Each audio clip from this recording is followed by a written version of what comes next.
सूत जी बोले, शौनक, एक दिन चंचुला आनंद में मग्न उमा देवी के पास गई और दोनों हाथ जोड़कर उनकी स्तुति करने लगी। चंचुला बोली, हे गिरिराज नंदिनी स्कंदमाता उमा, आप सभी मनुष्यों एवं देवताओं द्वारा पूज्य तथा समस्त सुखों को देने वाली हैं। आप शंभुप्रिया हैं, आप ही सगुणा और निर्गुणा हैं। हे सच्चिदानंद स्वरूपिणी, आप ही प्रकृति की पोषक हैं। हे माता, आप ही संसार की सृष्टि, पालन और संहार करने वाली हैं। आप ही ब्रह्मा, विष्णु और महेश को उत्तम प्रतिष्ठा देने वाली परम शक्ति हैं। सूत जी कहते हैं, शौनक, सद्गति प्राप्त चंचुला इस प्रकार देवी की स्तुति कर शांत हो गई। उसकी आंखों में प्रेम के आंसू उमड़ आए। तब शंकर प्रिया भक्त वत्सला उमा देवी ने बड़े प्रेम से चंचुला को चुप कराते हुए कहा, सखी चंचुला, मैं तुम्हारी स्तुति से प्रसन्न हूं, बोलो क्या वर मांगती हो। चंचुला बोली, हे गिरिराज कुमारी, मेरे पति बिंदुक इस समय कहाँ हैं? उनकी कैसी गति हुई है, मुझे बताइए और कुछ ऐसा उपाय कीजिए ताकि हम फिर से मिल सकें। हे महादेवी, मेरे पति एक शूद्र जाति वेश्या के प्रति आसक्त थे और पाप में ही डूबे रहते थे। गिरिजा बोली, बेटी, तुम्हारा पति बिंदुक बड़ा पापी था, उसका अंत बड़ा भयानक हुआ। वेश्या का उपभोग करने के कारण वह मूर्ख नरक में अनेक वर्षों तक अनेक प्रकार के दुख भोग कर अब शेष पाप को भोगने के लिए विंध्य पर्वत पर पिशाच की योनि में रह रहा है।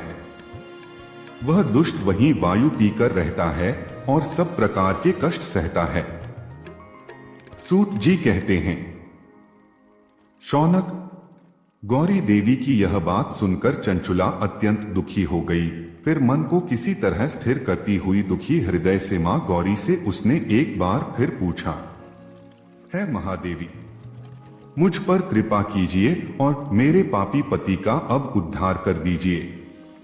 कृपा करके मुझे वह उपाय बताइए जिससे मेरे पति को उत्तम गति प्राप्त हो सके। गौरी देवी ने कहा, यदि तुम्हारा पति बिंदुक शिव पुराण की पुण्यमयी उत्तम कथा सुने तो वह इस दुर्गति को पार करके उत्तम गति का भागी हो सकता है। अमृत के समान मधुर गौरी देवी का यह वचन सुनकर चंचुला ने दोनों हाथ जोड़कर मस्तक झुकाकर उन्हें बारंबार प्रणाम किया तथा प्रार्थना की कि मेरे पति को शिव पुराण सुनाने की व्यवस्था कीजिए। ब्राह्मण पत्नी चंचुला के बार बार प्रार्थना करने पर शिवप्रिया गौरी देवी ने भगवान शिव की महिमा का गान करने वाले गंधर्वराज तुम्बुरु को बुलाकर कहा, तुम्बुरु, तुम्हारी भगवान शिव में प्रीति है। तुम मेरे मन की सभी बातें जानकर मेरे कार्यों को सिद्ध करते हो। तुम मेरी इस सखी के साथ विंध्य पर जाओ, वहां एक महाघोर और भयंकर पिशाच रहता है। पूर्व जन्म में वह पिशाच बिंदुक नामक ब्राह्मण मेरी इस सखी चंचुला का पति था। वह वेश्यागामी हो गया। उसने स्नान संध्या आदि नित्य कर्म छोड़ दिए। क्रोध के कारण उसकी बुद्धि भ्रष्ट हो गई। दुर्जनों से उसकी मित्रता तथा सज्जनों से द्वेष बढ़ गया था।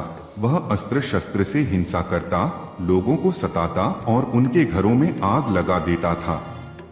चांडालों से दोस्ती करता व रोज वेश्या के पास जाता था।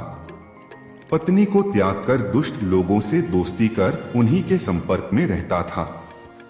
वह मृत्यु तक दुराचार में फंसा रहा। मृत्यु के बाद उसे पापियों के भोग स्थान यमपुर ले जाया गया। वहां घोर नरकों को सहकर इस समय वह विंध्य पर्वत पर पिशाच बनकर रह रहा है और पापों का फल भोग रहा है।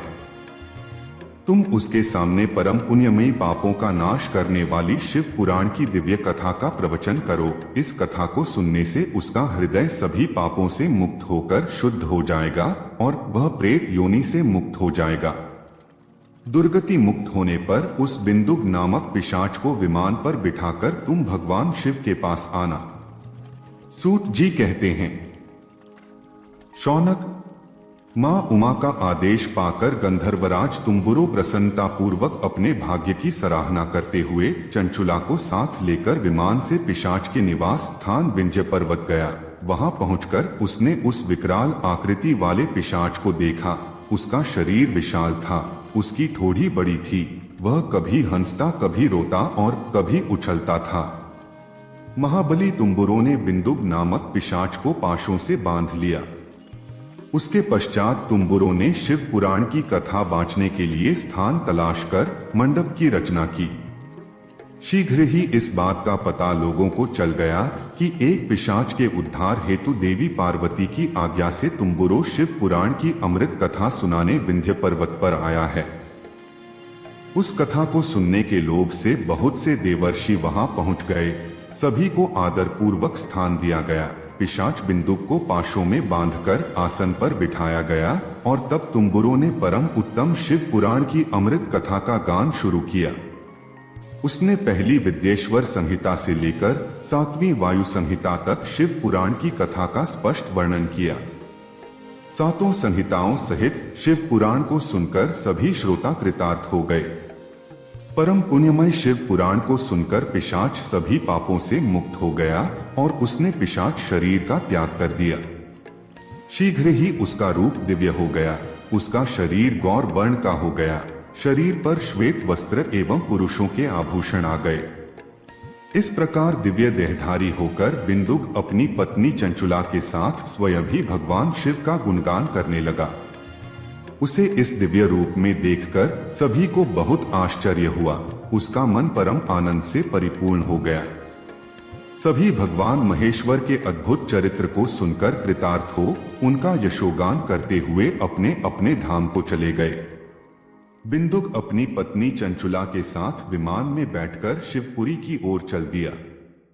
महेश्वर के गुणों का गान करता हुआ बिंदुक अपनी पत्नी चंचुला व तुम्बुरो के साथ शीघ्र ही शिवधाम पहुंच गया। भगवान शिव व देवी पार्वती ने उसे अपना पार्षद बना लिया। दोनों पति पत्नी सुखपूर्वक भगवान महेश्वर एवं देवी गौरी के श्री चरणों में अविचल निवास पाकर धन्य हो गए।